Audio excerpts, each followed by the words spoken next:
एक समय की बात है, एक छोटे से गांव में 3 दोस्त रहते थे। अमित, रोहन और सीमा। तीनों बचपन से ही बहुत अच्छे मित्र थे और अक्सर एक साथ समय बिताया करते थे। गांव के पास एक घना जंगल था, जिसके बारे में कहा जाता था कि वहां एक रहस्यमयी खजाना छिपा हुआ है। एक दिन अमित को गांव के बुजुर्ग की पुरानी किताब में उस खजाने का नक्शा मिला। उसने तुरंत रोहन और सीमा को दिखाया। तीनों ने तय किया कि वे इस खजाने को खोजने जाएंगे, लेकिन सीमा को कुछ शक हुआ। उसने कहा, हमें इस काम में बहुत सावधानी बरतनी चाहिए। ये खजाना सच में होगा या नहीं, यह भी सोचने की बात है। लेकिन अमित और रोहन ने उसकी चिंता को नजरअंदाज कर दिया और अगले ही दिन तीनों जंगल की ओर निकल पड़े। जंगल में पहुंचने पर उन्हें एक पुराना मंदिर दिखा जो नक्शे में था। वहां पहुंचकर उन्हें 3 दरवाजे मिले। हर दरवाजे पर एक पहेली लिखी हुई थी। पहली पहेली अमित ने हल की, दूसरी रोहन ने। अब बारी थी तीसरी और अंतिम पहेली की, जो सीमा के हिस्से में आई।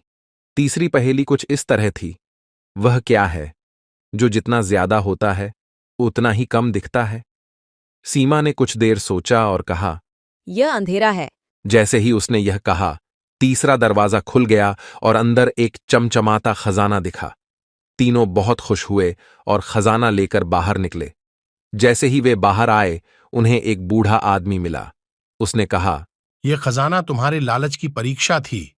जो लोग इसे पाकर भी लालच नहीं करेंगे, वही इसके सच्चे हकदार होंगे।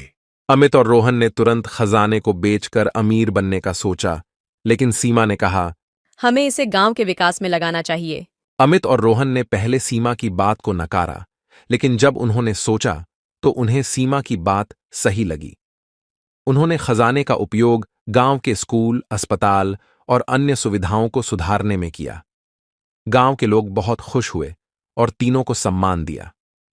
इस कहानी से हमें यह सीख मिलती है कि सही मार्ग पर चलने और सामूहिक भलाई की सोच रखने से ही असली खुशी और संतोष मिलता है।